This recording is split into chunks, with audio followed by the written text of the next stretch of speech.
सकट चौथ के दिन भगवान गणेश जी की पूजा की जाती है। मान्यता है कि इस व्रत को करने से भगवान गणेश जी प्रसन्न होते हैं। इस व्रत को महिलाएं संतान की लंबी आयु के लिए रखती हैं। पूजा के दौरान व्रत कथा पढ़ने का अधिक महत्व है।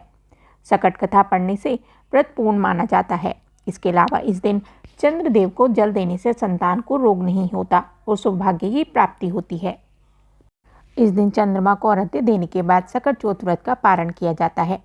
मान्यता के अनुसार ऐसा करने से घर में सुख समृद्धि का आगमन होता है।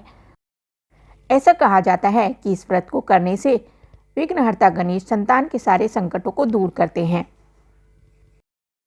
पंचांग के अनुसार प्रत्येक वर्ष माघ माह के कृष्ण पक्ष की चतुर्थी तिथि पर सकट चौथ का व्रत रखा जाता है।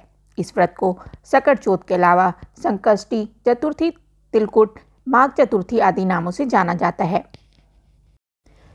आइए जानते हैं इस साल सकट चौथ की तिथि, पूजा विधि और शुभ मुहूर्त के बारे में, और साथ ही सकट चौथ व्रत कथा। पंचांग के अनुसार माघ माह के कृष्ण पक्ष की सकट चतुर्थी तिथि की शुरुआत 29 जनवरी 2024 को सुबह 6:10 पर होगी। अगले दिन इसका समापन 30 जनवरी 2024 को सुबह 8:54 पर होगा। ऐसे में इस साल सकट चौथ का व्रत 29 जनवरी 2024 को रखा जाएगा। सकट चौथ 2024 शुभ मुहूर्त अमृत सुबह 7:11 से सुबह 8:32 तक। शुभ सुबह 9:43 से सुबह 11:14 तक। शाम का मुहूर्त शाम 4:37 से शाम 7:37 तक। सकट चौथ 2024 चंद्रोदय समय माघ माह की सकट चतुर्थी के दिन 29 जनवरी को चंद्रोदय रात 9:10 पर होगा। सकट चौथ की पूजा विधि। सकट चौथ के दिन ब्रह्म मुहूर्त में स्नान करके स्वच्छ वस्त्र धारण करें। इसके बाद भगवान गणेश की प्रतिमा को चौकी पर स्थापित करें। गणेश जी के साथ माँ लक्ष्मी की मूर्ति भी रखें। गणेश जी और माँ लक्ष्मी को रोली और अक्षत लगाएं। फिर पुष्प, दुर्वा, मोदक आदि अर्पित करें। सकट चौथ में तिल का विशेष महत्व होता है, इसलिए भगवान गणेश को तिल के लड्डुओं का भोग लगाएं। ओम गण गणपते नमः मंत्र का जाप करें। अंत में सकट चौथ व्रत की कथा सुनें और आरती करें। रात में चंद्रमा को अर्घ्य देकर सकट चौथ व्रत संपन्न करें। सकट चौथ व्रत का महत्व। माताएं अपनी संतान के सुखी जीवन के लिए सकट चौथ का व्रत रखती हैं। व्रती महिलाएं शाम को गणेश जी की पूजा और चंद्रमा को अर्घ्य देने के बाद ही भोजन करती हैं।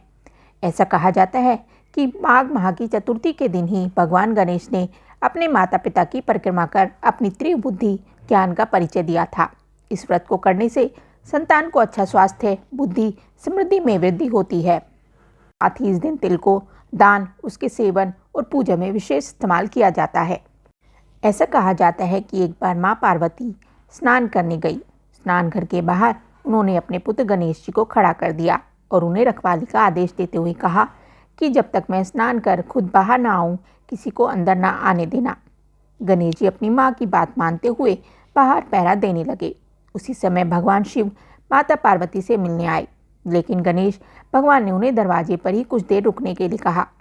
भगवान शिव ने इस बात से बेहद आहत और अपमानित महसूस किया। गुस्से में उन्होंने गणेश भगवान पर त्रिशूल का वार किया, जिससे उनकी गर्दन दूर जाकर गिर गई।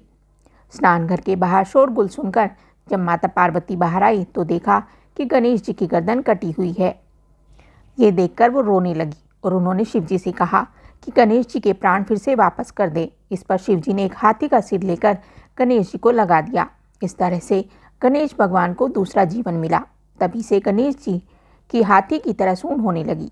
तभी से महिलाएं बच्चों की सलामती के लिए माघ माह के कृष्ण पक्ष की चतुर्थी को गणेश चतुर्थी का व्रत करने लगी। बोलो गणेश भगवान की जय। ये कथा आपको कैसी लगी हमें कमेंट करके ज़रूर बताएं। साथ ही वीडियो को लाइक करें, चैनल को सब्सक्राइब करें। धन्यवाद।